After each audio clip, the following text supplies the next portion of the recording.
오늘 베드로전서 강의 14번째 시간으로 4장 7절로 11절 말씀을 통해 인생의 남은 때를 생각하는 성도의 삶은 이라는 제목으로 말씀을 전하며 이 시간 주신 은혜를 함께 받고자 합니다. 오늘 본문은 만물의 마지막이 가까웠으니라며 사도 베드로는 시작하고 있습니다. 이 말의 의미는 넓게는 주님의 재림이 가까이 왔으니라는 말입니다.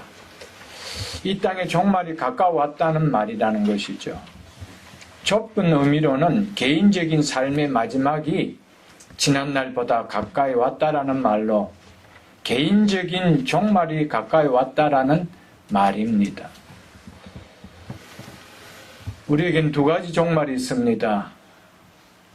이 땅의 종말을 구하는 우주적 종말과 개인적 이 땅의 삶을 마치는 개인적인 종말이 있습니다. 이것은 두 가지 다를 의미하고 있는 말입니다. 한 번 죽는 것은 사람에게 정하신 것이요 라는 히브리서 9장 27절 말씀처럼 인생은 한 사람도 예외 없이 영원한 삶이 아닌 죽음을 맞는 개인적인 종말이 있다는 것입니다. 그래서 2절 말씀에 육체의 남은 때라고 그렇게 말씀을 했습니다.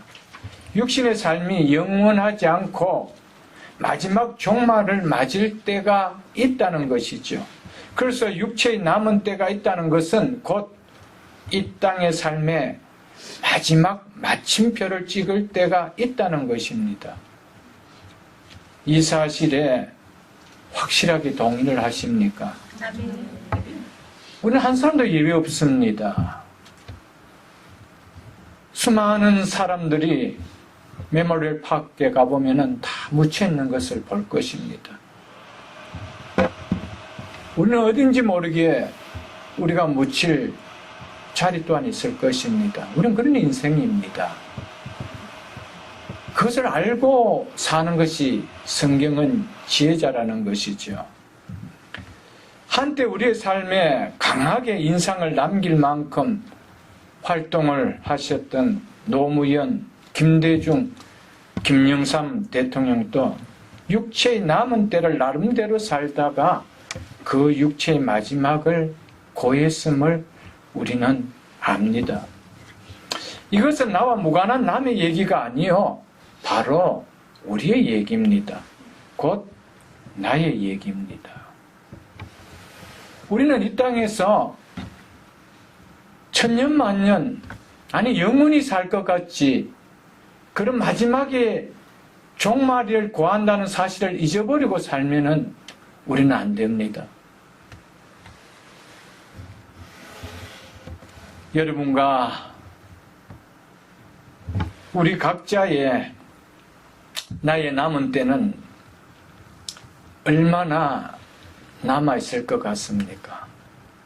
어느 정도의 시간이 우리 각자의 육체의 남은 때라고 여러분들 생각하고 계십니까? 아무리 후하게 내 삶을 준다 하더라도 남은 때가 있다는 겁니다. 마침이 있다는 인생이라는 사실을 우리는 잊고 살아서는 안 됩니다. 2015년이 시작한 지가 엊그저께 갔는데 금년도도 다 지나고 이제 달랑 한 달 남았습니다. 이 시간도 손에 모래가 빠져나가듯 금방 지나가 버리고 이제 머지않아 2016년의 시간 속에 우리는 들어갈 것입니다. 지난날 빛바랜 흑백 사진을 보면 개구장이처럼 지내던 소년 시절이 저에게는 엊그저께 갔는데 벌써 50 중반을 훌쩍 뛰어넘고 60을 바라보는 나이가 되어버렸습니다.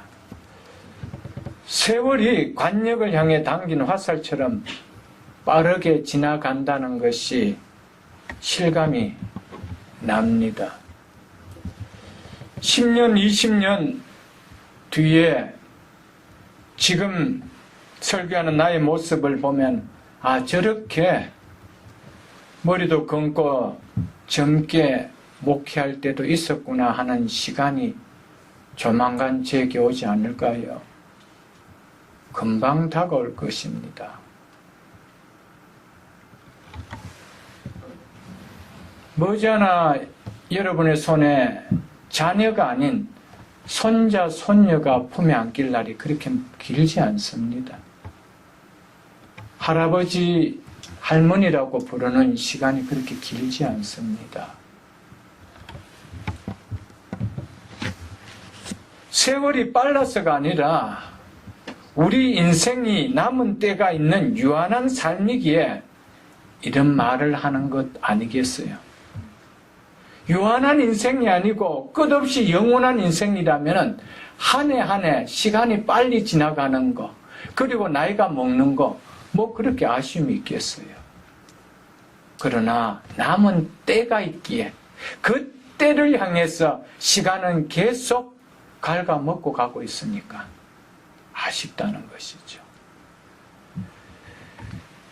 내 인생의 마지막 때가 지금도 나에게 다가오고 있음을 깨닫고 사는 사람은 신랑을 맞이할 준비를 해놓고 사는 슬기로운 5 자녀들처럼 어떠한 자세로 어떠한 삶으로 살아야 하는지 아는 지혜로운 삶을 우리 모두는 살아갈 것입니다.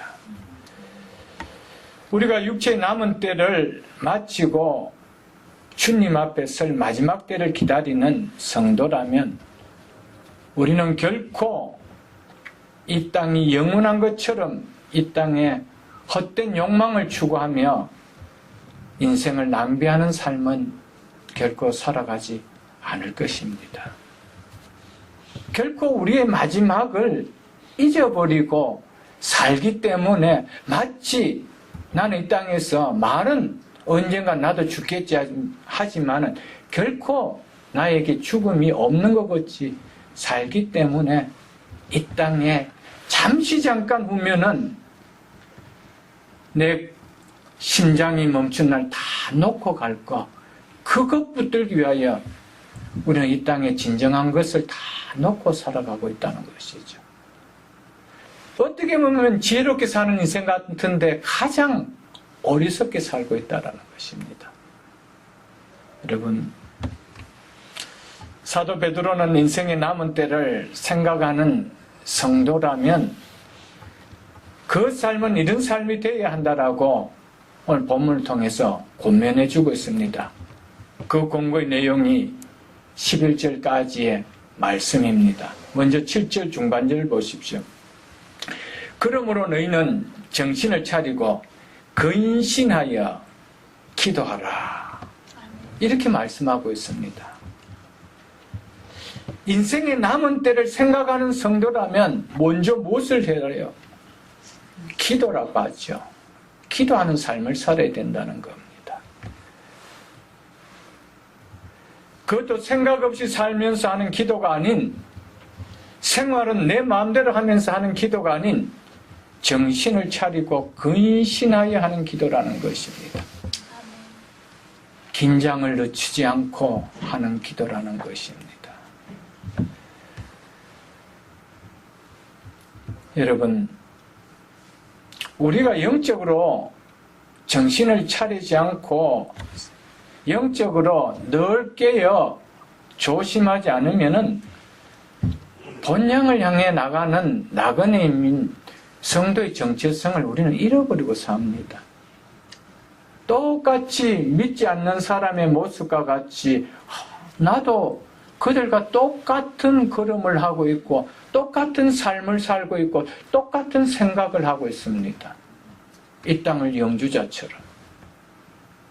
그러다 어느 날 불쑥간의 불청객처럼 시한부 인생을 알리는 타임이 올 땐 어쩔까? 그렇게 하는 삶을 우리가 너무나 많이 보고 있지 않습니까? 그래서 정신을 차리고 근신하여 기도하지 않고는 결코 나의 정체성을 바로 알 수가 없다라는 것입니다. 여러분, 수많은 사람들이요, 오늘도 교회의 문을 출입하고 예배를 드립니다. 1부, 2부, 3부, 4부. 그보다 더 많은 타임을 가지고 사이즈가 큰 교회에서 예배를 드리고 나가고 있습니다.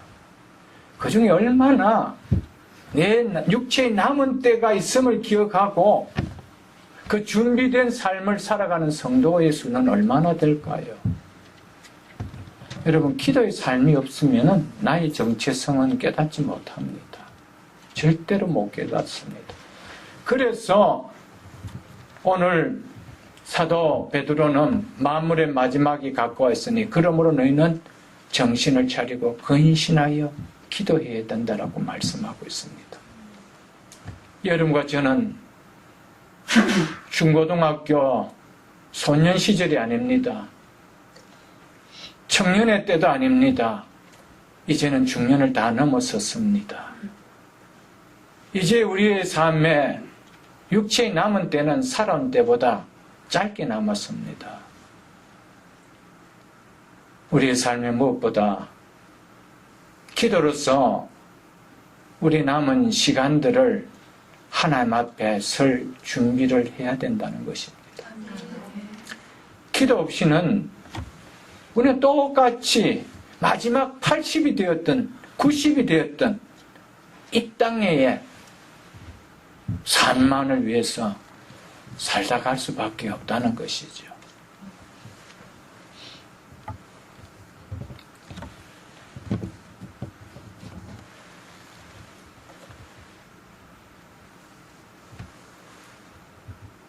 이 절에 보면은 사람의 정욕을 따르지 않고 하나님의 뜻을 따라 육체의 남은 때를 살려함이라고 이야기하고 있죠.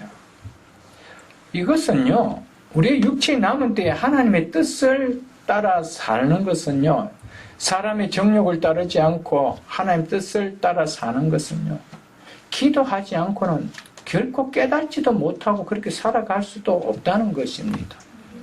우리가 예배 시간에 예배를 통해서 말씀을 통해서 들을 때는 하나님 뜻을 따라 살아야 되겠구나 라고 하지만은 우리 속에 일주일간 삶 속에 기도의 삶이 없다라면 우리의 모든 삶은 뭡니까? 내 남은 때를 어떻게 하면 더 많이 모으고 더 많이 먹고 더 많이 즐기고 오직 사람의 정욕을 위해 사는 삶밖에 우리는 살아가지 않는다는 것이죠. 이것은 교회에 온다라고 달라지는 거 아닙니다. 그래서 사도 베드로는 정신을 차려야 된다는 거예요. 너희가 어떤 정체성을 가진 자인지 정신을 차려야 된다는 겁니다. 삶과 늘 깨어 있어야 된다는 겁니다. 그것이 근신하라는 말입니다. 그리고 뭐하라는 겁니까? 기도하라는 겁니다. 기도하라는 것이죠. 무슨 일이 터지면 갑자기 나와서 하나님 도와주세요 이 기도가 아니고 어떤 믿음으로 살아가야 되는지 하나님 뜻을 구하는 기도를 하여야 된다는 겁니다. 그러지 아니하고는 우리는 이런 삶을 살아가지 못하다더라. 불습관의 불청객처럼 마지막 남은 때의 시간을 알려줄 때 당황할 수밖에 없다는 것이죠, 여러분.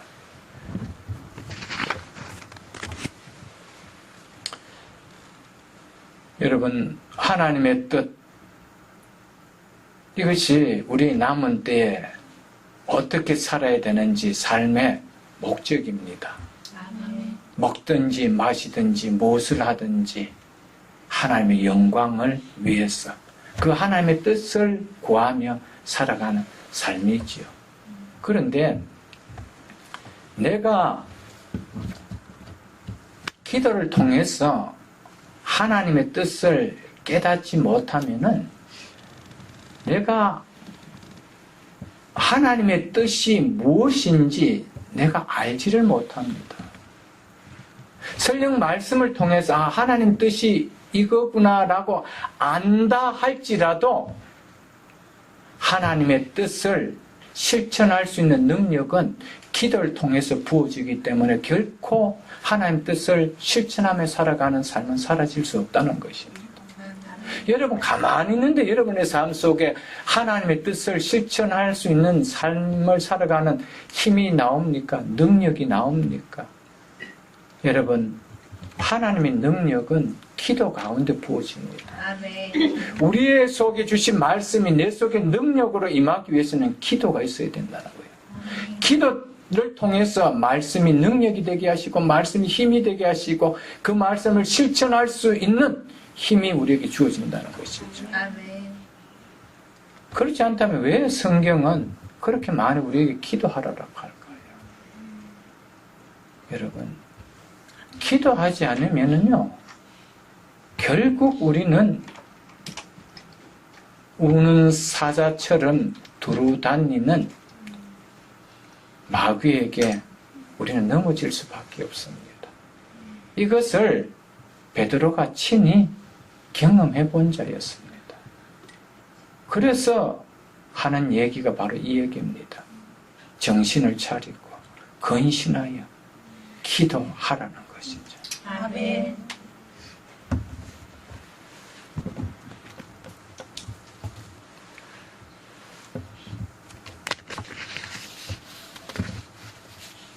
베드로는 예수님께서 겟세마네 동산에 십자가를 앞두고 마지막 십자가를 지시기 전에 베드로와 야고보와 요한 세 제자를 데리고 올라가셨습니다. 그리고 그들에게 깨어서 함께 기도해달라고 부탁을 했습니다. 근데 예수님께서 기도하고 올 때마다 그들이 못하고 있었습니까? 자고 있었습니다. 여러분, 그 결과 베드로는 어떻게 됐습니까? 시험에 들지 않게 깨어 기도하라고 예수님은 말씀했습니다. 근데 그들이 깨어 기도하지 못하고 잤던 그 결과에 어떤 일이 일어났습니까? 예수님께서 신문을 받기 위해서, 재판을 받기 위해서, 십자가를 지기 위해서 잡혀가실 때 거기에 베드로가 멀찌하게 따라가다가 한 소년 종에게 예수님을 3번이나 부인하는, 그것도 저주까지 하며 부인하는 죄를 범하였지 않습니까? 그는 예수님 앞에 장담했던 자였습니다. 다른 모든 제자들은 다 주님을 버린다 할지라도 나는 버리지 않겠습니다. 어디든지 따라갑니다고 호언장담했던 그였습니다. 여러분, 여러분들의 장담으로 신앙생활이 가능할까요? 여러분, 베드로는 장담하다 넘어졌습니다. 그 순간만은 사실이었습니다. 그 이야기가 그냥 입에 담은 이야기가 아니었습니다. 그러나 그것을 이길 수 있는 힘은 기도를 통해서 주어지기 때문에 주님은 기도를 하라고 하는데 기도하지 않으면 번번이 쓰러집니다. 여러분, 교회 사단은 누구를 통해서 여러분 시험을 들게 만들까요, 여러분들?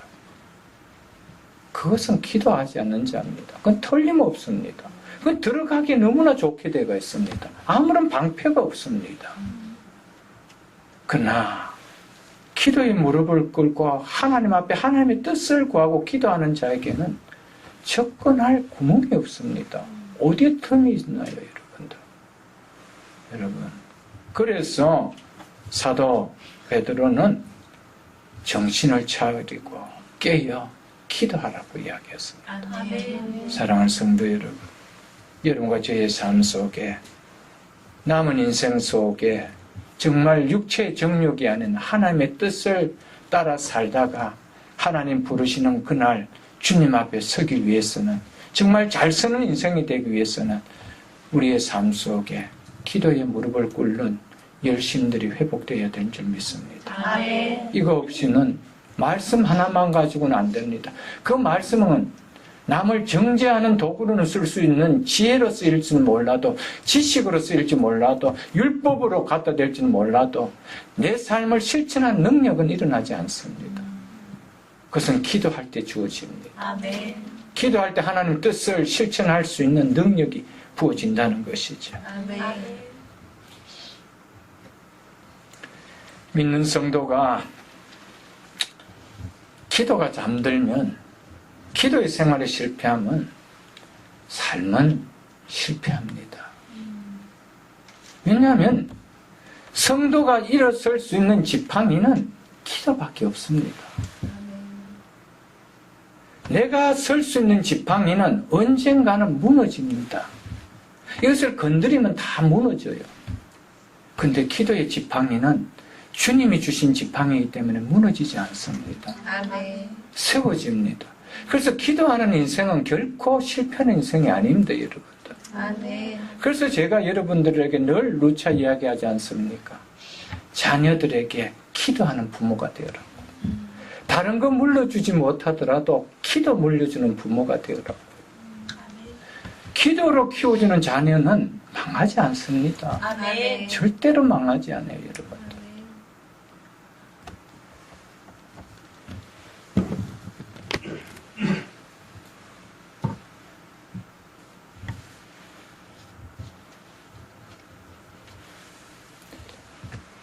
우리의 삶 속에 나의 삶을 바꾸고 내 인생을 역전시키는 하나님의 능력이 부어지는 역사가 일어나는 자리는 기도의 자리입니다. 이 사실 여러분 잊어버리면 안 됩니다. 지금까지 내 삶이 어떤 삶이었든 간에 이 삶에서 역전시키고 내 삶의 지경을 넓힐 수 있는 능력이 부어지는 자리는요, 그 역사가 일어나는 자리는 기도의 자리입니다. 아멘. 기도 없이는 결코 될 수가 없습니다. 기도 없이는 뭡니까? 내 힘으로 한다는 겁니다. 내 지혜로 할 수 있다는 겁니다. 내 성실로 감당할 수 있다는 겁니다. 여러분, 성도는요, 반드시 기도로 하나님의 능력을 구해야 됩니다. 아멘. 그래서 역대하 16장 9절에 보면은 이렇게 말씀했습니다. 여호와의 눈은 온 땅을 두루 감찰하사 전심으로 자기에게 향하는 자들을 위하여 능력을 베푸시나니라고 말씀하셨습니다. 전심으로 자기에게 향하는 자들을 위하여, 전심으로 자기를 향하는 타임이 언제입니까? 기도의 시간입니다. 하나님 앞에 전심으로 무릎을 꿇고 하나님 앞에 기도하는 그 시간에 하나님은 능력을 부어주신대요. 여호와의 눈은 온 땅을 두루 감찰하사 이런 자들을 찾아서 능력을 부어주신대요. 여러분, 하나님이 능력 부어주시면 우리 인생 달라지는 거 아닐까요? 아멘. 우리의 삶이 달라지는 거 아닐까요, 여러분들? 지금까지 내 힘으로 살았다면 이제는 하나님 한번 의지하십시오. 아멘. 하나님 앞에 한번 기도의 무릎을 꿇으십시오, 여러분들. 1년이 다 지나갔습니다. 365일 곱하기 24 시간으로 하면은 몇 시간 됩니까? 여러분, 그 시간 속에 1년간 하나님 앞에 전심으로 기도한 시간 얼마나 되는지 카운트해 보십시오. 왜 나에게는 하나님 능력이 부어지지 않는가? 답이 나올 거 아니에요. 얼마나 하나님 앞에 기도의 무릎을 이 1년간 속에 이런 꿇어봤습니까? 내 육체의 즐거움을 위해서는 시간을 투자한 시간은 여러분들 많을 건데 주님 앞에 내 삶을 위해서 기도의 무릎을 꿇는 건 몇 시간이 됩니다. 여러분, 하나님은 분명하게 약속하셨습니다. 여호와의 눈은 온 땅을 두루 감찰하사 전심으로 자기에게 향하는 자들을 위하여 능력을 베푸시나니. 이 하나님 약속입니다. 아멘. 여러분의 능력이 큽니까? 하나님 능력이 큽니까? 여러분의 지혜가 바른 지혜입니까? 하나님의 지혜가 더 높은 지혜입니까? 그렇다면 그분의 지혜를 구하십시오. 그렇다면 그분의 능력을 구하고 여러분들 살아가십시오. 시편 138편 3절에 보면 다윗은 이렇게 말했습니다. 내가 간구하는 날에 주께서 응답하시고 내 영혼에 힘을 주어 나를 강하게 하셨나이다 라고 고백했습니다. 내가 간구한 날에 주께서 내 영혼에 힘을 주어 나를 강하게 하셨다고 고백했습니다. 언제 내 영혼에 힘을 주어 나에게 강할 수 있도록 하셨다고 고백했습니까? 기도할 때요. 기도입니다. 여러분, 하나님 앞에 전심으로 하는 기도입니다.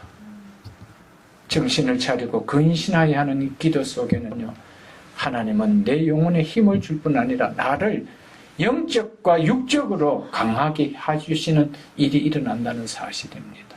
아멘. 그래서 주님은 우리에게 끊임없이 기도를 권하고 있습니다. 다윗은 동일하게 시편 55편 22절에서 너희 짐을 여호와께 맡기라.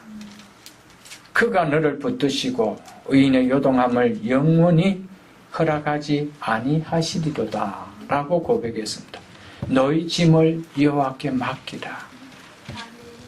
우리의 짐을 여호와께 맡기는 이 행동이 뭡니까?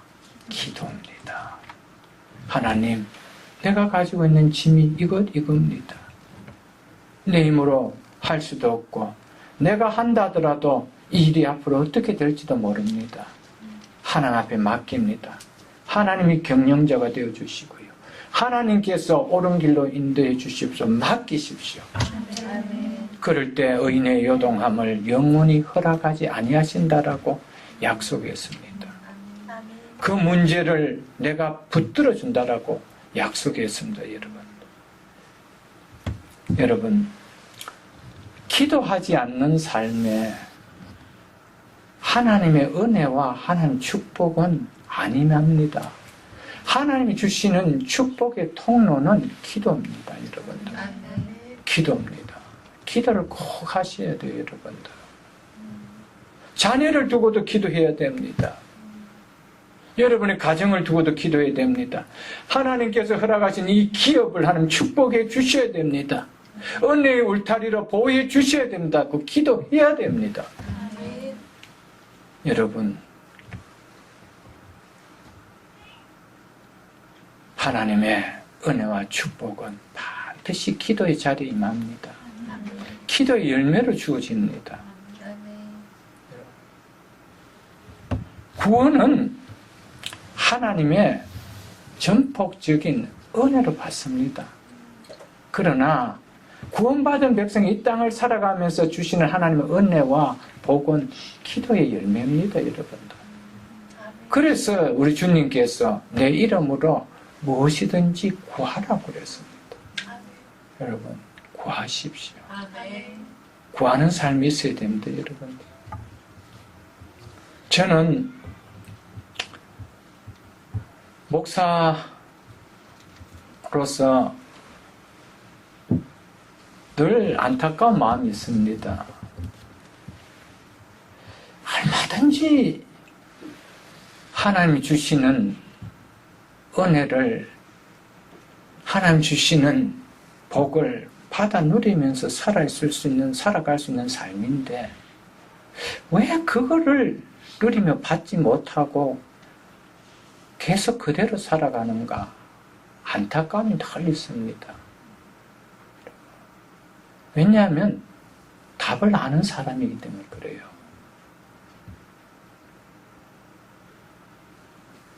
답을 알기 때문에 답답하다는 것이죠.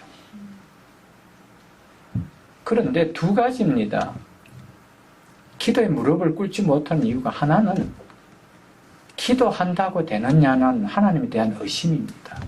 이 첫 번째입니다.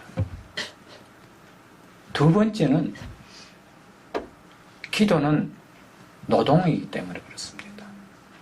시간과 홀로 싸움이 있는 노동입니다. 나 혼자 하나님하고 씨름해야 되는 노동입니다.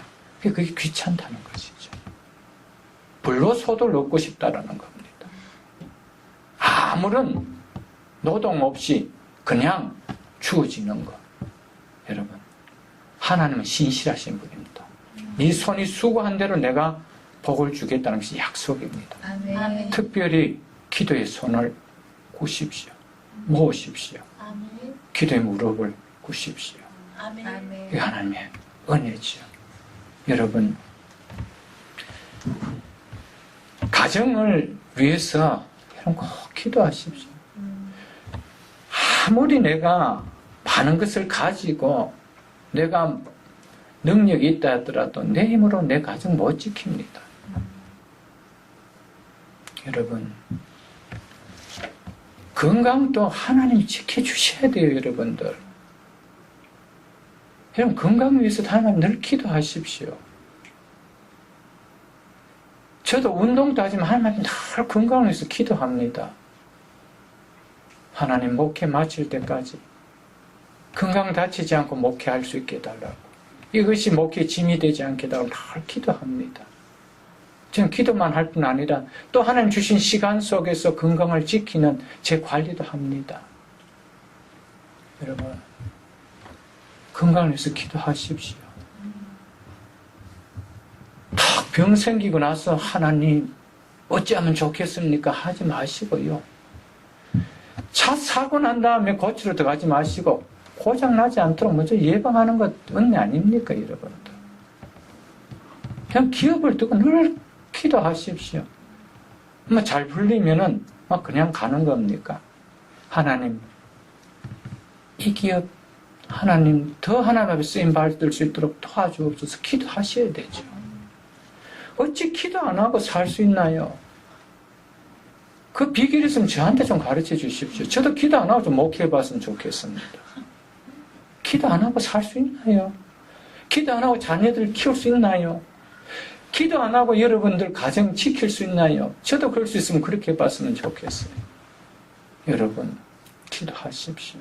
아멘. 여러분, 부모를 위하여 기도하고요. 자녀를 위하여 기도하고 형제를 위하여 기도하십시오. 아멘. 교회를 위하여 기도하고요. 하나님의 은혜의 통로가 되는 이 강단을 위해서도 기도하시고요. 아멘. 목회자를 위하여 기도하시고요. 또 조국을 위해서도 기도하십시오. 기도할 제목들이 얼마나 많은지 모릅니다, 여러분들. 하나님은 자기를 위한 기도도 귀하지만 주의 나라와 주의 의를 위하는 기도 더 귀하게 보십니다. 그 삶 속에 이 모든 것을 내가 더해 주시라는 약속을 하여 주셨습니다. 아멘. 여러분, 교회를 위하여 기도하십시오. 선교사들 위하여 기도해 주십시오. 여러분, 조국과 민족을 위해서도 우리는 기도해야 됩니다, 여러분들. 성도의 땅을 힘있게 살아나갈 수 있는 길은 기도의 길밖에 없습니다. 기도의 파워밖에 없습니다. 여러분, 기도의 파워는 체험해 보셔야 돼요. 여러분, 정말 기도는 힘입니다. 능력입니다. 생각지도 않은 때에 하나님께서 어떻게 절묘하게 그렇게 만나게 해주시고 연결시켜주는지 저는 놀랍습니다. 그냥 하나님 앞에 기도만 던져놓은 거예요. 여러분, 미끼를 여서 낚시를 안 했는데 어떻게 고기가 잡혀올리길 원합니까? 하나님 앞에 기도를 올리십시오. 하나님은 가장 정확한 때, 가장 좋은 때,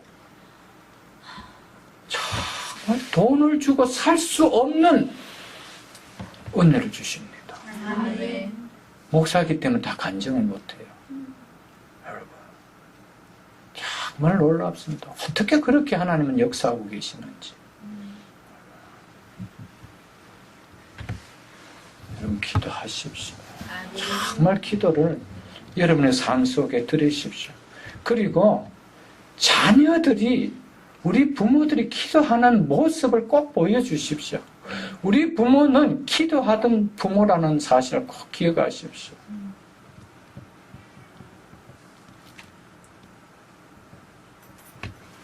마지막 여러분 우리가 간 흔적을 남기는 그 빗속에 우리 어머니는 기도하는 어머니였다라고 이런 글 남기고 가야 안 되겠어요? 차마 쓸 말이 없어서 그냥 성도 무슨 너무 노멀한 걸 그래 쓰지 마시고요.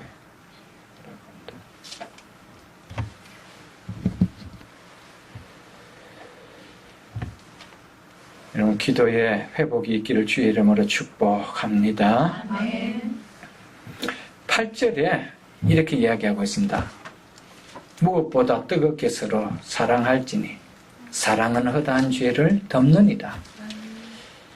인생의 남은 때를 생각하며 항상 하나님 앞에 설 마지막 때를 기다리는 두 번째 성도의 삶이 뭐라고 합니까? 사랑이라고 하고 있죠. 지체들 간에 서로 사랑하는 것이라고 말씀하고 있습니다. 디모데후서 3장 1절에서 5절에 보면 사도 바울이 마지막 때에 나타날 현상을 이렇게 나열하고 있습니다. 사람들이 자기를 사랑하며 돈을 사랑하며 자랑하며 교만하며 비방하며 부모를 거역하며 감사하지 아니하며 거룩하지 아니하며 무정하며 원통함을 풀지 아니하며 모함하며 절제하지 못하며 사나우며 선한 것을 좋아하지 아니하며 배신하며 조급하며 자만하며 쾌락을 사랑하기를 하나님 사랑하는 것보다 더하며 라고 이렇게 마지막 때에 나타날 현상에 대해서 이야기하고 있습니다. 종말이 가까워 올수록 사회든지 가정이든지 교회에든 나타나는 현상은 한마디로 사랑이 식어진다는 것입니다. 사랑이 메마른다는 것입니다. 이유는 뭐라는 것입니까? 사람들이 자기를 사랑하기 때문이라는 겁니다. 여러분, 자기 중심이 되면은 진정한 사랑은 나오지 않습니다. 그래서 부모와 자식 간의 사랑이 식어지고 형제 간의 사랑도 식어지고 심지어 부부 간의 사랑도 식어지고요. 심지어 한 떡을 떼어 먹는 공동체의 지체들 간의 사랑도 식어진다는 것입니다. 이유는 자기 중심이 강하기 때문이라는 것이죠. 자기를 너무 많이 사랑하기 때문이라는 것입니다. 그래서 사랑은 고사하고 관심 두는 것 자체를 싫어합니다. 하나님 자녀로 하나님 아버지께 예배 드려도 너는 너고 나는 나라는 것입니다. 한 아버지의 이름을 부르면서 예배를 드리는데 예배 마치고 나도 너는 너고 나는 나라는 겁니다. 관심 자체가 없습니다. 이게 현대 교회의 특징입니다. 누가 누군지도 모릅니다. 모든 것이 자기 중심이기 때문에 그래요. 관심이 없다라는 것은요, 사랑이 없다는 증거입니다. 여러분, 사랑하면은 관심이 가지요. 왜 자녀들은 여러분 많이 관심을 갖습니까? 대학 지나가는 문제도 관심을 갖고요. 결혼하는 문제도 관심을 갖고요. 직장 구하는 문제도 관심을 갖고요. 옷 입는 것도 관심을 갖고요. 말투도 관심을 갖고. 왜 그렇습니까? 사랑하기 때문에 그래요. 사랑하지 않으면요, 누가 무슨 말을 하든 무슨 옷을 입든 뭐 관심이 없지요, 여러분들. 여러분, 오늘 이 시대 교회가 사랑 때문에 관심을 좀 가져줄 수 있기를 축복합니다. 아멘. 제 자신부터도 마찬가지입니다. 여러분, 서로에게 관심을 가져주고요. 예배를 마치고 따뜻한 대화도 한 번씩 나누고 식탁의 교제 속에 서로의 한 주간의 이야기들도 좀 나누시고요. 좀 그런 관심들과 좀 그런 사랑의 표현들이 좀 필요하지 않겠어요, 여러분들? 1년이 가도 그 교회 교인인지 그 교회 같은 지체인지 알지 못한다는 그건 불행입니다. 관심 자체가 없다는 것이죠. 새벽이슬 교회는 이런 교회가 되지 않기를 축복합니다. 저는 그런 교회 사이즈를 원하지고 있지도 않습니다. 제가 전에도 한번 말씀드렸지만 절대로 저희 교회는 300명이 넘으면 분리합니다. 그래서 키우지도 않습니다. 감당할 수 있는 교회가 아니고요. 교회로서의 역할을 할 수가 없습니다. 교회는 될 수가 없어요. 여러분, 교회는 성경적 교회가 되어야 되죠. 오늘날 목회자에 필요한 교회가 되어서는 안 됩니다. 교회는 성경이 주님이 원하시는 교회로 가야 된다는 것이죠.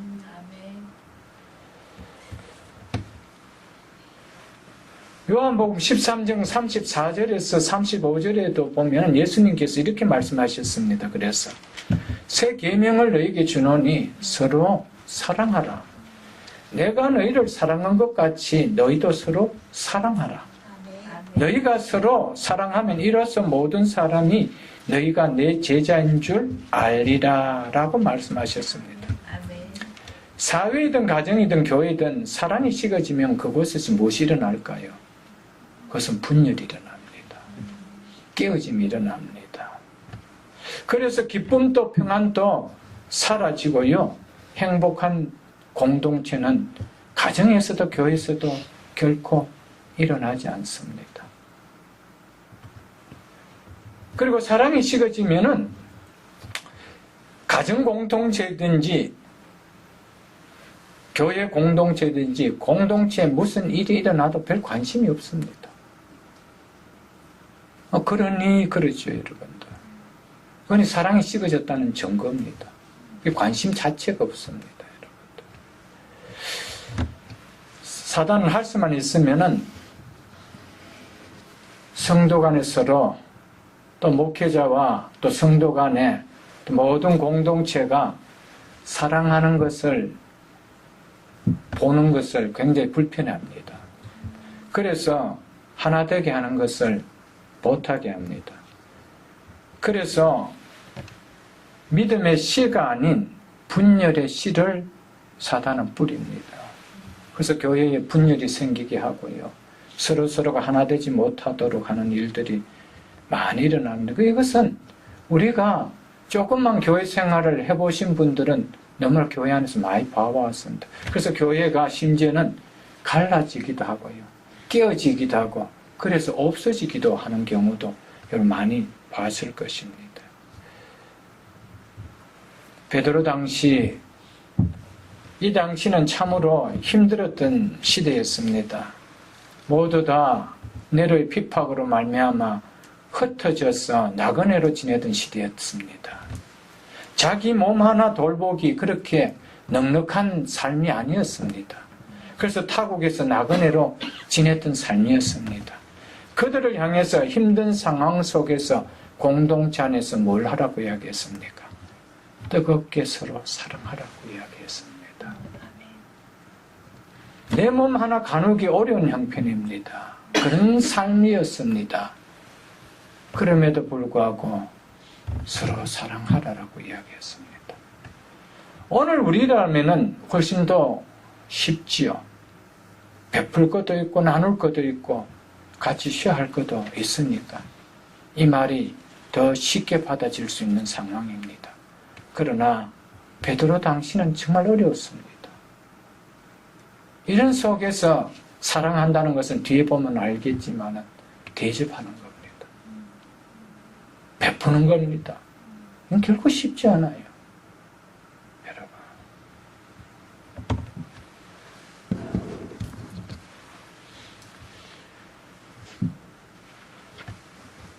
어려울수록 힘들수록 서로 사랑할 때 그게 진짜 나를 온전케 하는 믿음이 세워집니다. 힘들수록, 어려울 때일수록, 교회도 어려울수록 힘들수록 손을 펴면 하나님의 교회는 축복이 일어납니다. 힘드니까 선교사도 끊고 또 개척교회 돕는 것도 끊고 끊어보십시오. 결국 모든 거 다 끊어집니다. 참 원리가 이상해요. 힘들지만은 하나님 금년에도 작정하고 하겠습니다. 선교사들 섬기겠습니다. 개척교회 섬기겠습니다. 하나님 구제도 하겠습니다. 하나님의 능력의 손길은 거기서 보집니다. 아멘. 똑같습니다, 여러분. 그럴 때 하나님 능력을 체험하기 때문에 우리 믿음들이 더더욱 자라게 되는 것이죠. 서로 사랑하되 어떻게 사랑하라고 이야기합니까? 뜨겁게. 여기서 뜨겁게라는 에크테네스라는 이 단어는요, 변함없이라는 뜻입니다. 혹은 지속적으로라는 뜻입니다. 사랑하되 잠시, 잠깐 냄비가 물 끓다가 싹 사라져버리는 사랑이 아니고 변함없이 지속적으로 사랑하라는 것입니다. 고난과 핍박 가운데 힘들고 어려운 가운데서도 끝까지 변함없이 지속적으로 사랑하는 것, 그것이 종말의 시대를 살아가는, 육체의 남은 때를 살아가는 성도의 의무라는 것입니다.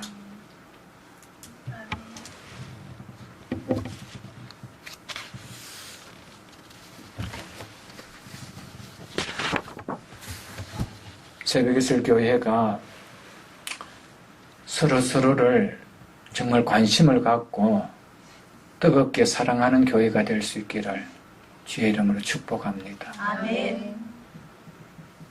제 자신부터가 그렇게 더 살기를 원합니다.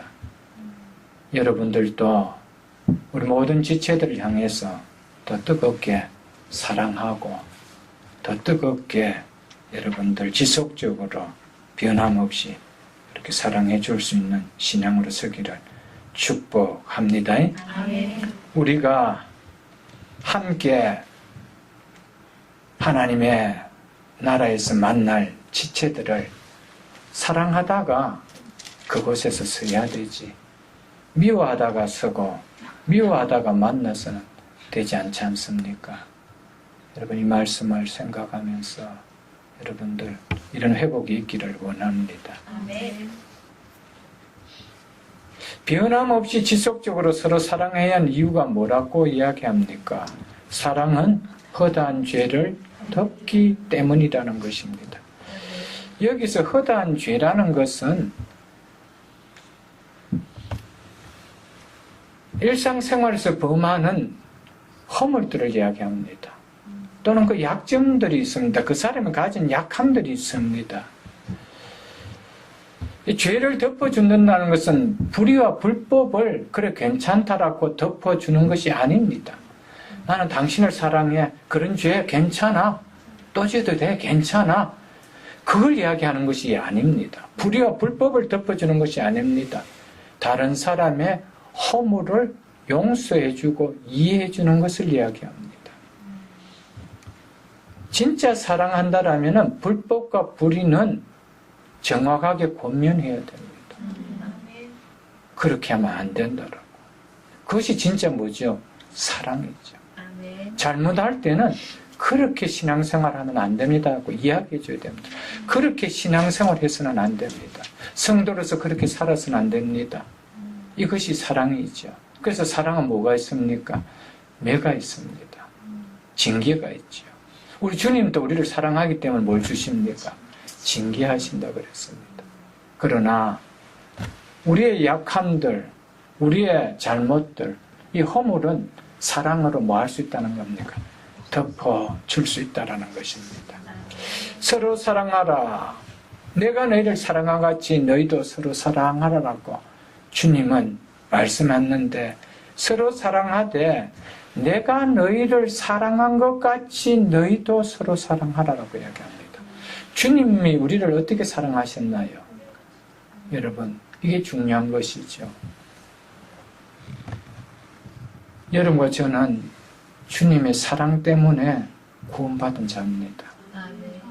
우리의 죄와 허물을 그대로 하나님께서 갈부셨다면, 그걸 다 덜추어냈다라면 여러분과 저는 구원받을 수가 없습니다. 하나님의 자녀가 될 수도 없고 그 은혜 누릴 수도 없습니다. 내가 너를 사랑한 것 같이 너희도 그렇게 사랑하라는 겁니다. 아멘. 허물을 덮어주라는 겁니다. 약함들을 이해해 주라는 겁니다.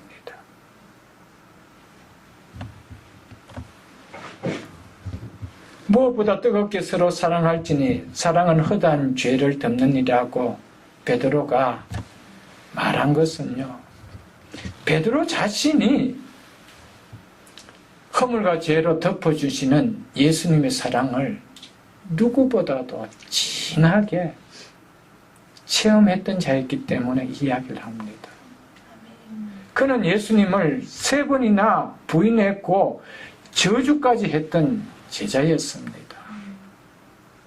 그런 자기에게 주님께서 찾아오셔서 왜 너가 나를 부인했느냐? 왜 너가 나를 저주하며 그렇게 배신했느냐? 책망하지 않냐고. 네가 나를 사랑하느냐? 이렇게 물으셨다는 것입니다. 3번이나 네가 나를 사랑하느냐?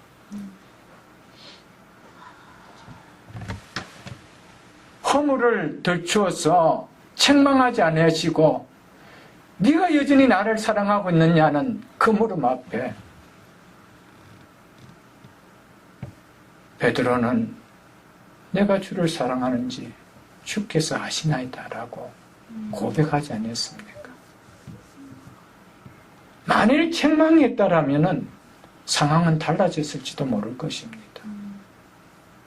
전혀 한마디 책망 없이 너 아직도 나를 사랑하고 있느냐? 그건 주님이 베드로를 사랑하신 사랑의 표현이었습니다.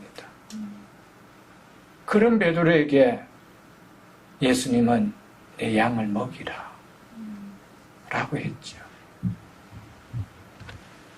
자신을 허물을 덮어주고 자신의 죄를 덮어준 예수님의 사랑 때문에 베드로는 회복되었습니다. 그래서 다시 수제자로서 주의 나라를 위해서 힘있게 뜨는 제자가 되었지요. 이런 베드로였기에 무엇보다 뜨겁게 서로 사랑할지니 라고 끝나지 않고 사랑은 허다한 죄를 덮느니라고 자신의 체험을 고백으로 이야기하고 있다는 것이죠. 여러분과 저의 삶 속에도 남은 신앙생활 삶 속에 우리의 공동체 속에서 베드로가 체험했던 이 체험을 여러분과 저도 체험하고 누군가가 우리의 허물을 덮어주는 사랑 때문에 회복되어서 주의 나라에 기둥같이 쓰인다라면 그거보다 귀한 복이 있겠습니까? 이런 삶을 실천하며 살아가는 우리 모두가 다 될 수 있기를 주의 이름으로 축복합니다. 아멘.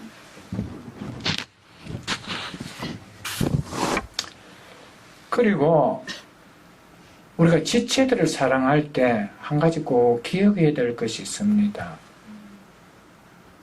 그것은 먼저 주님의 몸된 교회를 사랑하는 사랑으로 사랑해야 됩니다. 이 사실 우리가 놓쳐서는 안 됩니다. 지체는 주의 몸에 붙어있는 지체입니다. 주의 몸된 교회에 붙어있는 성도들입니다. 주님의 몸을 사랑하는 사랑으로 사랑해야 됩니다. 주님의 몸인 교회는 사랑함 없이 그냥 지체를 사랑한다라면 그건 휴머니즘이 될 수가 있습니다. 이렇게 사랑했다가도 얼마든지 나는 주님을 떠나갈 수가 있어요. 주님을 버릴 수가 있습니다. 여러분, 신앙 공동체 사랑 없는 지체 사랑은 어떤 면에서 위험할 수가 있습니다. 여러분을 사랑해 주셔서 신앙을 잘할 수 있도록 믿음을 자라게 해줄 수 있는 주의 몸된 교회, 이 교회를 사랑하는 마음으로 사랑함으로 지체들을 사랑해야 됩니다. 아멘. 많은 교회들에 가보면요, 교회 사랑함은 없이 그냥 구역은 식구들이 좋아서 구역은 식구들 사랑하고 셀 모임 그 셀들 좋아서 사랑하고 그것은 아니오시다. 여러분, 주님의 몸된 교회를 사랑해야 됩니다. 아멘. 이 사랑함으로 맡겨주신 지체들이 사랑스러워야 되고요, 주님의 몸된 교회를 사랑함으로 그 사랑하는 마음으로 우리 구역원들이 사랑스러워야 된다는 것이죠. 이것을 떠나면은 우리는 어쩌면은 인간적인 사랑으로 끝나다가 상처를 받을지도 모를 것입니다, 여러분들.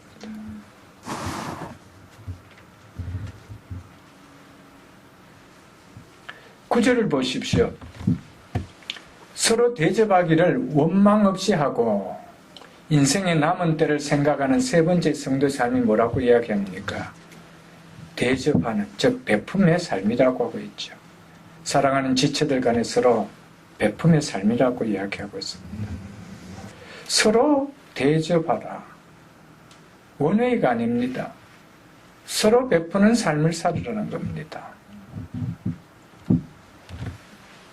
여러분, 이 당시는 아까도 말씀을 드렸지만은 베풀 수 있는, 자기 하나 몸 돌볼 수 있는 여유도 없던 시대였습니다. 그런데 사도 베드로는 서로 베풀으라는 거예요. 서로 대접하라는 거예요.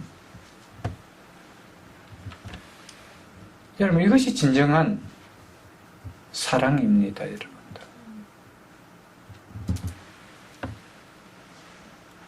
대접하다라는, 여기서 필록세노이라는 이 단어는 나그네에게 사랑을 베풀다라는 문자적인 의미를 가지고 있습니다. 당시에 나그네를 대접하는 것의 나그네를 대접하는 것이 구체적인 사랑의 표현이었다는 것입니다. 초대교회는 당시는 핍박으로 인해서 이리저리 쫓겨다니는, 그래서 나그네처럼 살아가는 자들이 참 많았습니다. 그들이 자기 집으로 오면은, 그들이 가정 공동체 속으로 오면, 그 당시 교회는 이런 빌딩이 아니었습니다. 가정들이었습니다. 그런 가정 공동체 속에 오면은 뭐라는 겁니까? 그들을 대접하라는 거예요. 나도 어려운데요. 우리도 지금 어려운데요. 그러지 말라라는 겁니다. 그리고 특별히 초대교회 당시에 교회 공동체에 찾아온 나그네는 특별히 순회 전도자였습니다. 그 당시는 교회들이, 가정들이 모였기 때문에 이 가정 저 가정 교육자들이, 사역자들이 많지 않았습니다. 한 사람이 오늘 이쪽 지역에서 가정 공동체에 갔다가 다음 날은 저기 갔다가 순회하지요. 사례가 있습니까? 아무것도 없습니다. 어떻게 합니까? 베풀어 주라는 거예요. 찾아오거든 대접해 주라는 거예요. 여러분, 복음의 전도자를 섬기는 것은 바로 내가 복음에 동참하는 거기 때문에, 하나는 그 상이 크기 때문에 베풀으라는 겁니다.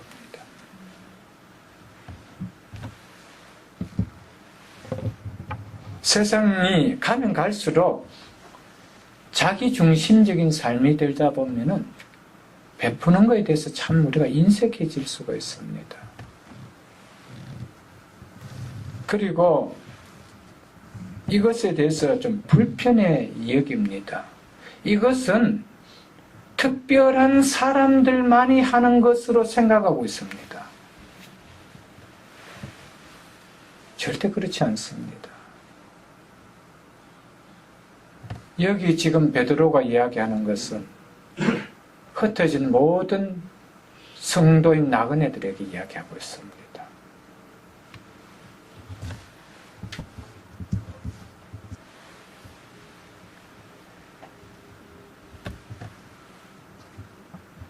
베푸는 삶에는 반드시 희생이 따릅니다. 물질적 희생이 따릅니다. 시간적 희생이 따릅니다. 몸의 희생이 따릅니다. 그러니까 불편하죠. 그런데 우리가 육체의 남은 때를 기억하며 살아가며 그 주님 앞에 설 날을 소망하며 살아가는 성도라면은 이렇게 살다가 오라는 겁니다. 아멘. 주님이 너희를 그렇게 섬겨주지 않았냐는 것이죠. 주님이 육체를 그렇게 고난당해주지 않느냐는 것입니다. 너희를 위해서 그렇게 하라는 겁니다. 여러분. 그런데 베드로는 대접하는 조건으로 어떻게 하라고 고민하고 있습니까? 원망 없이 하라는 겁니다. 원망 없이 하라는 것은요, 의무감에서 마지 못해서 그렇게 하지 말라라는 겁니다. 기쁨으로 하라는 것입니다.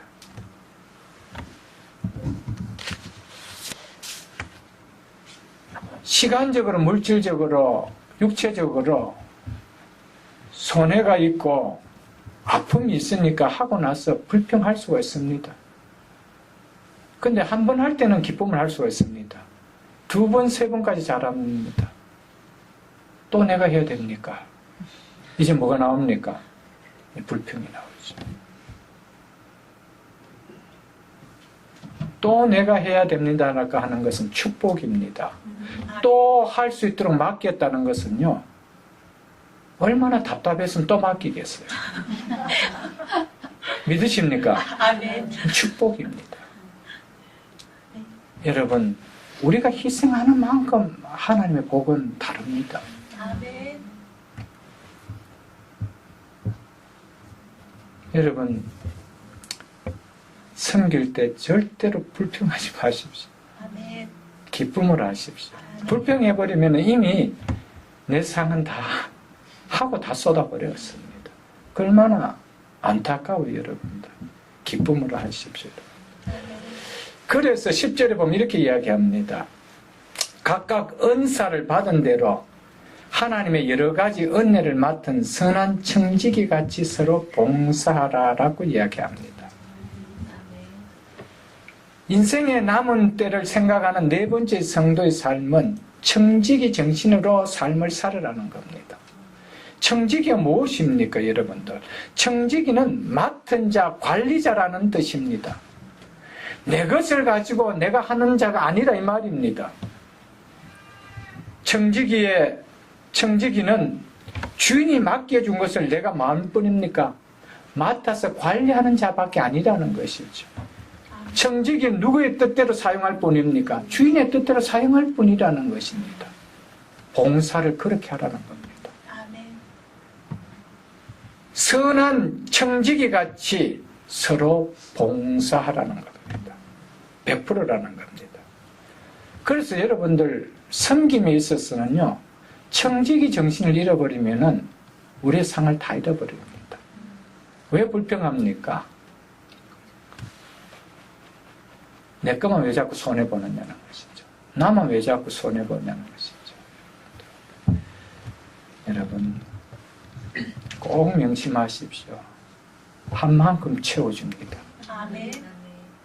누르고 흔들어 넘치도록 채워주시는 것이 하나님의 약속입니다. 아멘. 그래서 베푸는 자에게 주는 자에게 복이 있다라고 성경은 이야기했습니다. 여러분.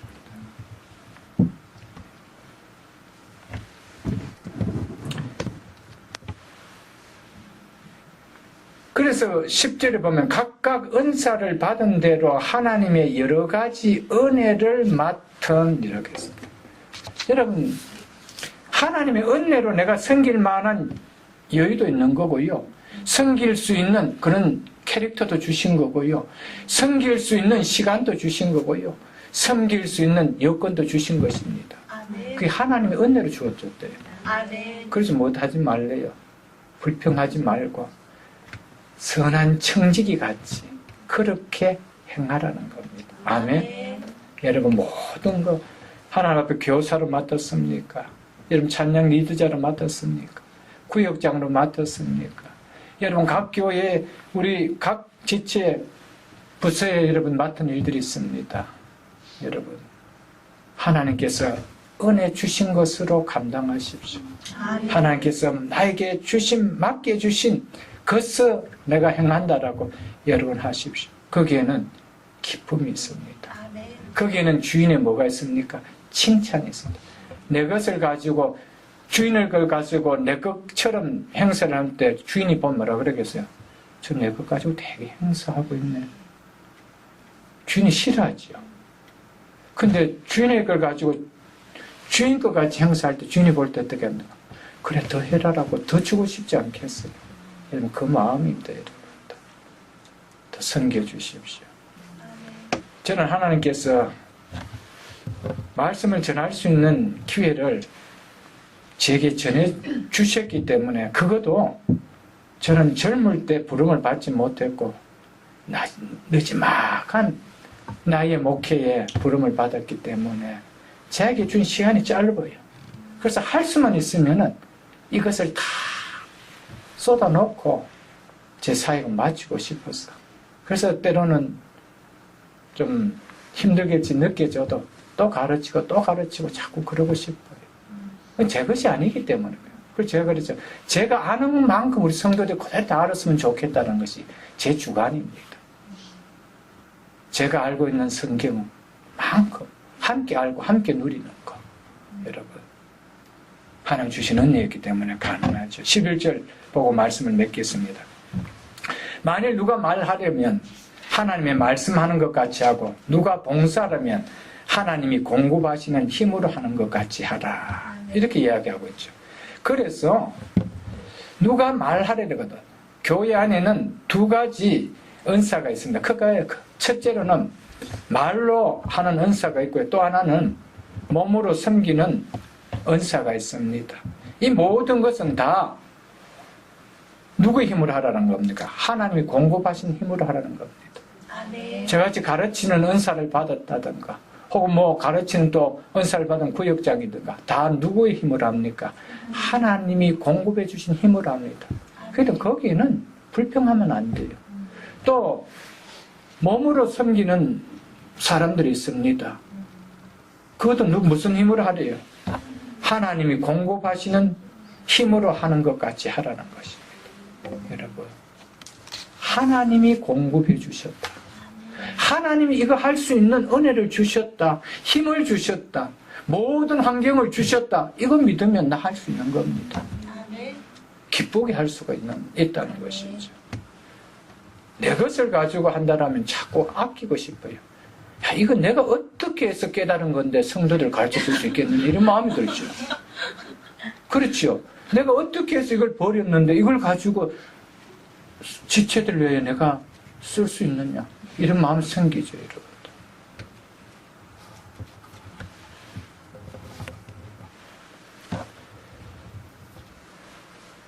왜 그렇게 하라고 합니까? 이는 범사에 예수 그리스도로 말미암아 하나님이 영광을 받으시게 하려 합니다. 뭐 때문에요? 이렇게 할 때 하나님이 영광을 받기 때문이라는 거예요. 우리의 삶의 궁극적인 모든 목적은 뭡니까? 하나님의 영광입니다. 근데 나는 하고 결국 내가 영광 다 받아버리고 하나님의 영광은 없는 거라면 그 헌신, 그 수고 아무 없다는 것이죠. 그래서 이는 범사에 예수 그리스도로 말미암아 하나님이 영광을 받으시게 하려 함이라. 아멘. 아멘. 여러분, 우리는 하나님 앞에 받은 은혜, 예수 그리스도를 통해서 하나님 앞에 받은 이 은혜, 예수 그리스도 때문에 하나님 앞에 다시 돌려드린다는 겁니다. 여러분, 여러분과 저의 삶의 궁극적인 목적은 하나님의 영광입니다. 그래서 이것이 하나님의 영광이 되지 않는다면 하나님의 영광종으로 돌리십시오. 하나님이 공급해 주셨다. 그래서 선한 청지기처럼 내 것이 아닌 맡은 주인께서 맡겨주신 청지기처럼 내가 섬기겠다. 여러분, 이게 진정한 사랑입니다. 내 것을 가지고 사랑하면 인색함이 드러나죠. 그리고 바람이 있죠. 여러분, 여러분과 저의 삶 속에 하나님의 영광을 받으심이 있어야 됩니다. 그에게 영광과 권능이 세세에 무궁토록 있으리라. 여러분, 베드로는 과거에 자기 영광을 위하여 거물도 버리고 패도 버리고 주님을 쫓았던 자들입니다. 그래서 주님께서 예루살렘에 가서 한 자리를 차지해야 되면 저 어느 자리 주겠습니까? 그랬던 자였습니다. 그랬던 자가 이제는 그분에게 영광이 세세토록 있을지어다. 여러분과 저의 삶 속에도 하나님 앞에서 주의 몸된 교회에서 구원받은 은혜로 섬기는 이 삶이 모든 것은 다 하나님 앞에 영광이 되어지는 삶이 될 수 있기를 주의 이름으로 축복합니다. 인생의 남은 때를 생각하는 성도의 삶이라는 제목으로 오늘 말씀을 전했습니다. 그 삶은 첫째 기도하는 삶이요, 둘째 사랑하는 삶이요, 셋째 베푸는 삶이요, 네 번째 청지기의 정치로 사는 삶이라는 것을 기억하고 이런 삶을 잘 살다가 주님 부르시는 그때에 우리를 불러주신 그 주님 앞에 기쁨으로 설 수 있는 우리 모두가 다 될 수 있기를 주의 이름으로 축복합니다. 주신 말씀 생각하면서 이 시간 한번 기도할 수 있기를 바라겠습니다.